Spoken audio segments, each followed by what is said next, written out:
¿Qué tal a toda la gente que escucha al lado B? Estamos con Jesús Lemus. ¿Cómo estás, Jesús? ¿Qué tal? Qué gusto. No, el gusto es mío poder platicar acerca de este libro, La Guerra del Litio. Fíjate que hace algunos años y como preámbulo, entrevisté a Emanuel Canellada acerca de una novela Sí, sí la leí. que tituló Litio. El litio. De hecho, ganó el premio creo que de la Semana Negra de... Ay, ahora se me va, en España. Sí. Pero en algún municipio de España. Y ganó el premio de novela negra con esta novela. Y fue la primera vez que yo escuché acerca de El litio. litio y de la problemática que tú narras, pero ya con datos reales, con sucesos que nosotros hemos conocido a través de los diarios, no tan detalladamente ni, digamos, con la energía que tú lo haces Sí, aquí. pues. Sobre todo, abres el libro con una crónica acerca del asesinato de la familia Levarón, ¿no?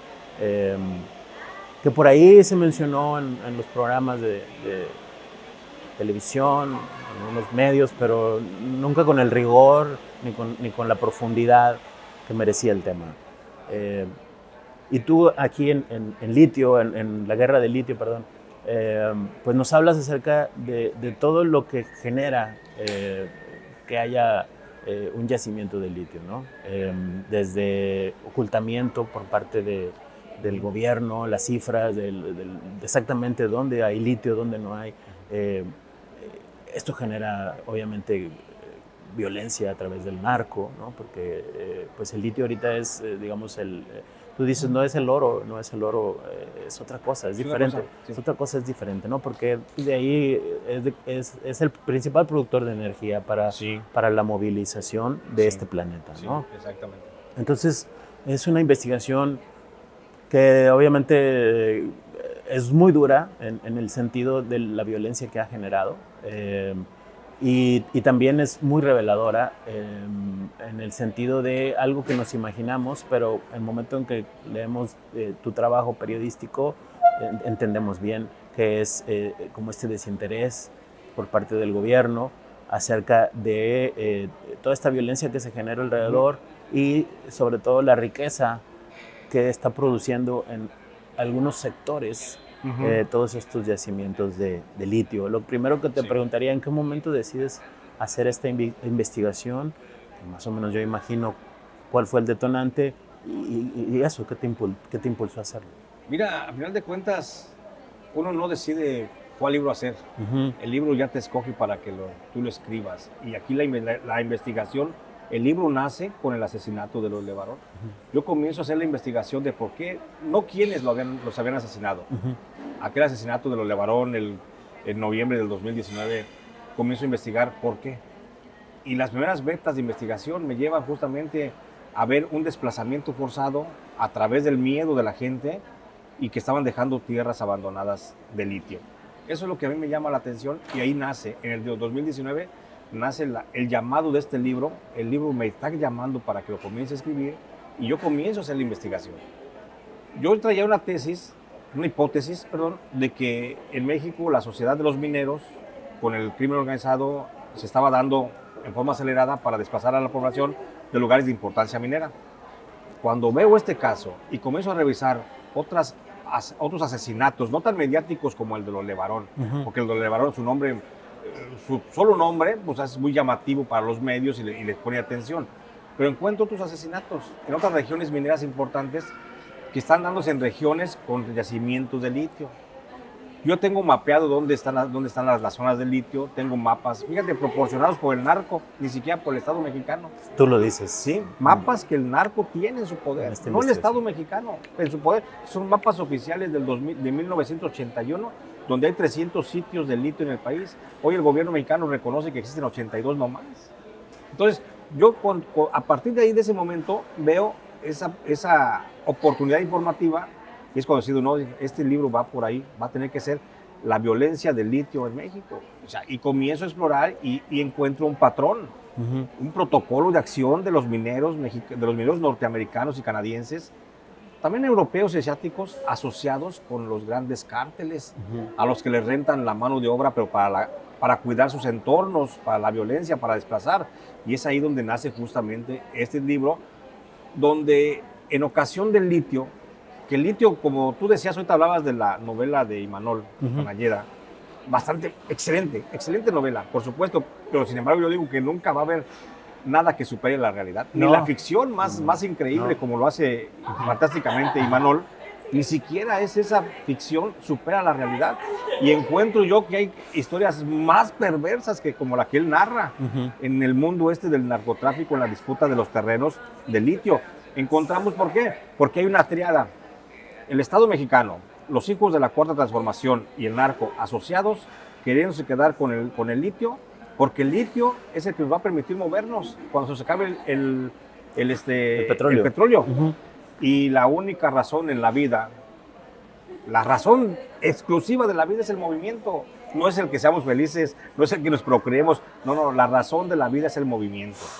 Y cuando no tengamos movimiento ya no existimos simplemente. Claro. Y en este caso, lo que nos va a permitir mantener la vida como la conocemos va a ser el litio. Ok. Quisiera regresar al inicio del libro, al primer capítulo, que es donde tú narras, repito, el asesinato de la familia Levarón. Entonces es una reconstrucción de hechos que bueno, de la cual no teníamos conocimiento cómo se había llevado a cabo este crimen tan atroz. Sí. Me gustaría que nos comentaras acerca de esta investigación, cómo la realizaste. Me imagino que debe ser muy complicado. Mucho. Narrar este hecho, ¿no? Mucho, mira, muy complicado porque primero, cuando veo que el caso de los Levarón tiene una parte fundamental con relación al despoblamiento, al posicionamiento de tierras con litio, pues yo tengo que conocer cómo es la historia de los Levarón, cómo es la historia del asesinato de estas familias Levarón. Me acerco con la familia de ellos, de las víctimas, sobre todo con la familia de Ronita, que es Adrián y Shalón. Muy amables, se portan conmigo, me dan todo tipo de acceso a la información, me facilitan textos que vienen contenidos en las carpetas de investigación. Conozco el expediente a fondo y platico con ellos. Ellos me dan sus impresiones, ellos son los que están más cerca de cómo estaban las investigaciones, porque ellos estaban en primera línea. Ellos fueron los primeros que llegaron al lugar del asesinato, ellos vieron cómo estaban los cuerpos, ellos vieron los primeros casquillos en el suelo. O sea, antes que la autoridad estaba Julián y Shalón y otros Levarón. Y yo tomo testimonios de ellos. Voy a la fuente primaria, tomo esos testimonios y los comienzo a narrar. Tengo acceso también a la carpeta de investigación y comienzo también a ser parte de todo ello. Fue un trabajo bastante difícil, te voy a decir por qué. Bastante difícil en el tema de... Fue un trabajo que casi me llevó más de 5 años para empezar a hacerlo, investigarlo, trabajarlo. Y moverte en la zona norte del país, en Bavispe, en Sonora, en Chihuahua, es muy difícil por el tema de la seguridad. Claro. Pues fue bastante difícil. Tuve que sentarme a platicar con narcotraficantes, a dialogar con jefes de plaza, a reunirme con ellos en despoblado. Bastante difícil para hacer un periodismo pues simple. Entonces se convierte esto en una tarea bastante difícil, pero luego la voy sobrellevando y alcanzo finalmente este objetivo, que es hacer esta historia con voces desde adentro del narcotráfico. Es importante también escuchar lo que dicen los narcotraficantes. Claro. Y los narcotraficantes aquí se vuelven una voz muy importante de cómo se dio la historia. Fíjate qué curioso, que es más fácil que puedas hablar con el narcotraficante que con el secretario de Seguridad Pública. Yo busqué entrevistas con la señora secretaria de Seguridad Pública, busqué entrevistas con el que fue también, que hoy es gobernador de Sonora, con Alfonso Durazo Montaño, y fue difícil. Con el secretario de Gobernación, Adán Augusto López Hernández, busqué acceso, entrevistas para el diálogo. No, es más fácil hablar con un narcotraficante y que te reúna a mitad de la sierra y te sientes con él a platicar una noche, una tarde, sin mayor problema. El narco está más accesible. Claro. Y el narco tiene más conocimiento que la propia autoridad sobre lo que está pasando en el territorio. O sea, eso es lo que a mí me queda así como una gran experiencia de esto, y eso fue lo que se me convirtió, fue lo más difícil en este proceso. Claro, el llegar a la información. Exacto, ¿no? Sí. Y bueno, también explicas un poco, y es un punto que me gustaría profundizar. mencionas investigaciones de gobiernos anteriores acerca también de los yacimientos de litio, ¿no? Das números, ubicaciones, ¿no? Y cómo de repente, en la actualidad, ya lo mencionaste, esos yacimientos mágicamente desaparecieron, ¿no? Dices, en unos años vamos a ver quiénes son los beneficiados del ocultamiento de estos yacimientos de litio. Sí. Me gustaría que profundizaras un poco en Sí, por eso. supuesto. Mira, es increíble lo que te decía, cómo información que buscas. Yo te digo, lancé como 300 solicitudes de información al gobierno para que me dijera sobre temas de litio. Y de esas, el 70% me fue negado, 80% me fue negado. Entonces, es increíble cómo puedas tener acceso a otros lados que por parte de la fuente informativa que sería el gobierno. Y de todo esto, a final de cuentas, queda una gran realidad. El gobierno de alguna forma está ocultando las reservas de litio. 1981 el gobierno mexicano ya estaba investigando el tema de litio. Con Felipe Calderón se siguió investigando. Bueno, antes con Salinas, con Cedillo, con Calderón, con Fox, se siguió investigando el litio. Se llegó a la conclusión de que teníamos grandes reservas de litio, de que México está ubicado entre los primeros 10 países con altas reservas de litio. Llega el gobierno de la Cuarta Transformación y mágicamente no existe litio. Se perdió la información. Nada más hay 82 sitios mineros y yo tengo la evidencia y la prueba y ahí está compartida. La evidencia de la prueba de dónde están las regiones mineras, hecho por el propio gobierno. ¿Qué significa esto? El gran saqueo que están preparando. Están preparando un gran saqueo a la nación que va justamente encaminado a que hoy los hijos de la Cuarta Transformación, aquellos que no tenían en qué caerse muertos todavía hace unos años, hoy producto de la corrupción, se están beneficiando y van a ser los dueños del país, porque se van a quedar justamente con la empresa minera de litio. Claro. El litio, insisto, y hay que volver a insistirlo para que la gente lo pueda entender de forma clara, el litio es fundamental para mantener una autonomía energética de cualquier país, porque el litio sirve para hacer baterías y las baterías para conservar la electricidad, y la electricidad es lo único que nos queda como recurso energético. Se va a acabar el petróleo, se va a acabar el gas. Sí. Nos va a quedar únicamente los carros eléctricos. Exactamente. ¿No? Las baterías de los carros eléctricos. Es lo único que nos va a mover y el litio va a ser. Y como yo te decía, quien mantenga el control de la movilidad humana es el que va a gobernar. Y estos güeyes, los hijos de la Cuarta Transformación, van a quedarse con ese control, no nada más en lo económico, sino también en lo político. Claro. Hay un capítulo en el que haces un mapa acerca de los grupos de delincuencia organizada, los narcos, ¿no? Cómo controlan las zonas, ¿no? Y cómo están divididos. Y uno se va de repente con los más reconocidos, pero hay un montón, sí, que son como subgrupos, ¿no? Subcélulas, ¿no? ¿Cómo investigaste esta parte que me parece sumamente reveladora? Cómo cada uno tiene asignada cierta zona, sobre todo de esta parte en la que mencionas, en donde hay litio. Ahí lo dices muy claramente también, sí, ¿no? Mucho de ellos está en Sonora, sí, ¿no? Gran parte del litio se encuentra en Sonora. De hecho, Sonora, toda la superficie territorial viene siendo puro litio. Algunas con más concentrado de litio, otras con menos. Pero ¿cómo logro establecer esa línea de control, de ese mapa de los estados, por los grupos del crimen organizado? Es un trabajo que ya traigo también desde hace tiempo, de cómo están, yo tengo un trabajo que estoy por publicar, de cómo están cómo se dieron los grupos, quién sale del cártel Jalisco Nueva Generación, luego quién sale de ese, o sea, toda la ramificación. Y en ese trabajo que tengo, pues he ido investigando, porque es un tema fundamental que estoy todos los días trabajando en él, sobre quién gobierna en cada región. Porque luego dicen, ay, es que la violencia, es que Guanajuato está violento, es que Michoacán está violento, pues son grupos distintos los que están en Guanajuato y en Michoacán. Y hay que entender por qué la violencia. La violencia, primer punto, no toda la violencia es generada por el narco.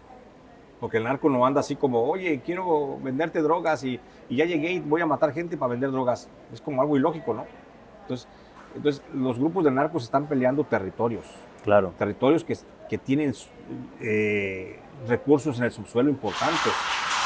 Y esas células se van acomodando. Entonces, este mapa de dónde están los grupos del crimen organizado controlando regiones es un trabajo que llevo ya bastantes años elaborando, y que es producto también de sentarme a platicar con narcotraficantes, oye, ¿quién deriva de aquí? ¿Quién estuvo para acá? ¿Cómo se salió este grupo? Para poder entender, porque al principio hay que recordar que cuando llega Al principio era solo un cártel, el cártel de Guadalajara, en 1982. Pero cuando llega, por ejemplo, Calderón, Salinas, hay 6 grupos del crimen organizado, 6 cárteles. Cuando llega, en esos 6 van evolucionando en cada sexenio, se van fraccionando, a grado tal de que cuando llega el presidente López Obrador nos deja 75 cárteles de las drogas. A la fecha tenemos 75 cárteles de las drogas distribuidos en todo el territorio. Y hay regiones en las que tienen 5, hay regiones en las que tienen 3, 12, 20 y tantos. O sea, ese mapa lo traigo ya trabajado, va a ser también una publicación próxima sobre el tema. Y aquí adelanté algo porque necesitaba demostrar cómo estaba la ramificación de los grupos del crimen organizado. Claro. Otro punto importante son los permisos que se han otorgado a la industria minera, sobre todo extranjera, ¿no? Para que vengan y exploten pues diferentes tipos de minerales o no sé, ¿verdad? En este caso el litio. Y también haces una secuencia, ¿no? de los últimos presidentes, los permisos que fueron otorgando hasta llegar al caso de Andrés Manuel López Obrador, que no otorgó permisos, pero sí otorgó, digamos, ampliaciones. Me gustaría que hablaras un poco también de esto. Claro que sí, fíjate que ese es un problema bien importante dentro de la narrativa del gobierno mexicano. Hoy la Cuarta Transformación le echa la culpa a Peña y a Calderón y a Fox de que regalaron el territorio. Todos lo han venido regalando, ellos mismos. Peña y los otros para atrás dieron permisos casi con tamaño de la extensión de 2 veces el estado de Chihuahua. Es más o menos esa la extensión de las minas. Si juntan las minas, hay 25, hoy al día de hoy hay 25,887 permisos mineros en el país. Bueno, el presidente López Obrador no dio una sola concesión. Eso hay que reconocerlo, pero es perverso porque no dio concesiones, pero sí dio permisos para ampliar los polígonos mineros. Y eso es más perverso, porque había minas que estaban en 17,000 hectáreas y las aumentan a 35,000 hectáreas. O sea, aumentan casi el doble. O sea, hay un crecimiento del sector minero grande. Lo resumo así. Calderón dio concesiones casi como si fuera el estado de Chihuahua. Perdón, el estado de Colima. Todo el estado de Colima fueron las concesiones que dio Calderón. Enrique Peña Nieto, con el petróleo y todo, dio un tamaño casi como si fuera el estado de Colima. Digo, el estado de Querétaro. Okay. De ese tamaño más o menos. El presidente López Obrador, con la expansión de las minas, da casi el estado de Michoacán. Entonces, estamos hablando de que es más perverso el decir, no doy concesiones, pero sí doy permisos de ampliación. Sí. Y eso es lo que pasó en el gobierno de la Cuarta Transformación, que nos demuestra pues, que fueron muy, muy, muy perversos. Y que además una cosa importante, ¿quién se imagina que esas concesiones fueron gratis? Claro. Por supuesto que las ampliaciones no son gratis. Y solamente hay que estar bien tarado de la cabeza para pensar que un permiso minero o una ampliación minera se la entregas a una minera canadiense nomás porque sí, sin ningún beneficio. Y que esa función corresponde a un empleado de tercer nivel en una oscura oficina. No. Esos son negocios en el poder. Claro. Sí. Son negocios que salen de la oficina de la Presidencia de la República. De la oficina de la Presidencia de la República. De ahí de Alfonso Romo. Alfonso Romo tuvo mucho que ver en el tema. Y Alfonso Romo no nomás está hasta la madre en el cuello de la corrupción con el caso de los bancos y del huachicol y de haber lavado dinero para cárteles del fentanilo. No. Alfonso Romo está metido también en los permisos mineros. Y ahí es otra beta que nadie ha querido investigar, nadie ha querido descubrir.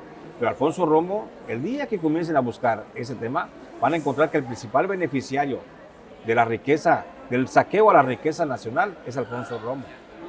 Claro, y está ejemplificado también en tu libro. Claro. Como está ejemplificado esto que mencionas, donde hay industria minera, hay violencia. Sí, sin duda alguna.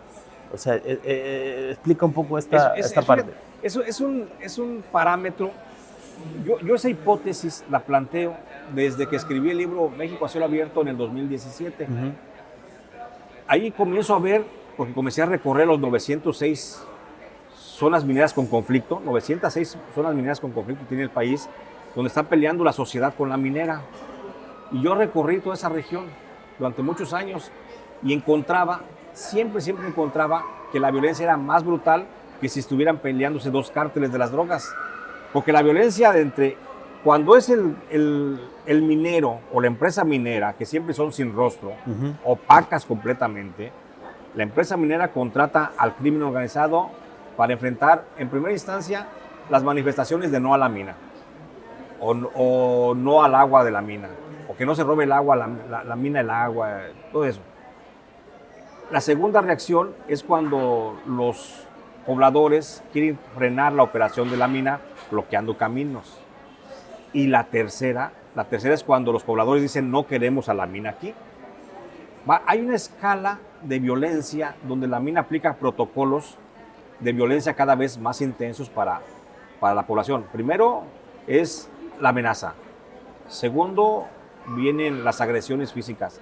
Tercero, viene la desaparición y el asesinato de los líderes comunales. Eso es lo que hace que en México vaya al alza la violencia. Mira, yo hice un ejercicio bien simple. En un mapa de la República Mexicana puse las regiones mineras más importantes, las marqué con rojito, con puntos rojos, lunares rojos, y luego en ese mismo mapa le puse los lugares mineros importantes. Primero las zonas mineras importantes, y luego puse el de la violencia, los focos de violencia del país, y puse los dos mapas y los dos empatan. Las zonas de violencia más importantes empatan con las zonas mineras más importantes. Claro. Chihuahua, Sonora, Sinaloa, Zacatecas, Guanajuato, Michoacán, son estados mineros donde la violencia ha ido exacerbadamente para arriba. Así es. Entonces, ese tema no está disociado, está bien demostrado por versiones de los mineros, por versiones de los narcotraficantes, de que hay una sociedad perversa entre mineros y crimen organizado. Porque hay que recordar que cada vez en México los cárteles se están alejando de la actividad minera, de la actividad de las drogas, y están metiéndose a la actividad minera. Sí, como unas mafias, ¿no? Es una mafia. Claro. Entonces, es una realidad el que hoy los mineros son socios de los narcotraficantes, ya entre comillas, narcotraficantes, porque ya no narcotrafican, venden servicios de protección a la minera, y son los que están generando la violencia. Y cuando vemos dos cárteles que se disputan, por ejemplo, Chenaló, tú dices, Chenaló, Chiapas, ¿qué tiene que ver Chenaló con las drogas? ¿A poco de veras hay un mercado importante de drogas como para que dos cárteles estén peleando Chenaló? No, Chenaló tiene uranio. Y hay mineras que quieren quedarse con ese uranio y mineras que están peleando a través de sus grupos para ver qué grupo queda y desplazan a la gente y llega a la minera. Eso es lo que yo quería también que profundizaras un poco. Eso obliga al desplazamiento de gente, de comunidades enteras, ¿no? Sí. Mira, en México... Son expulsadas de sus hogares. Sí. Lástima que no tenemos una Comisión Nacional de los Derechos Humanos. Tenemos una señora sumamente inútil en la Comisión de Derechos Humanos, pero este es un caso para la comisión, que viera los cuántos desplazamientos poblacionales por minería existen. En México existen dos fenómenos que no se dan en ninguna parte del mundo. Hay desplazamiento por sed, porque la gente no tiene agua y se va, y se van a vivir a otros lugares. Desplazamiento por sed, que se lo acaba la gran empresa, pero eso es otra cosa. Desplazamiento por sed y desplazamiento minero. Hay gente que está en regiones mineras importantes y es obligada a desplazarse. ¿Por qué? Porque les interesa a algunas empresas quedarse y utilizan a grupos del narco y los desplazan. Te pongo de ejemplo Ixtacamaxtitlán en Puebla. Okay. Allí es una gran mina del tamaño de la ciudad de Puebla. Está en el norte de Puebla, está en la Sierra Norte. Es una mina del tamaño de la ciudad de Puebla, sentada prácticamente sobre un banco de oro. Nada más que está poblado. Y la gente de Ixtacamaxtitlán no se quiere ir. Y esa mina es la minera Gorrión, que es de Carlos Slim. Esa minera está asociada con el cártel de los Zetas. Y el cártel de los Zetas llega todos los fines de semana a tocar las puertas de las casas a cobrar 50 pesos, 25 pesos a veces de cuota.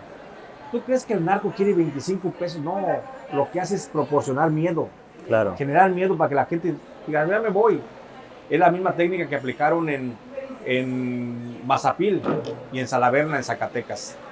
Llegaron las grandes mineras, la minera de Carlos Slim llegó y desplazaron a la gente a través del miedo, porque llegaban los narcotraficantes a mitad de la noche a tocar la puerta de tu casa a que les dieras la cuota de los 5 pesos. Claro. Y eso es lo que está pasando en todo el país. Y por eso hay violencia. Y hay gente que sí dice, no, sí me voy a salir. Y hay gente que dice, no me salgo. Y se agarran a balazos por el narcotraficante. Y eso es lo que está generando realmente la violencia.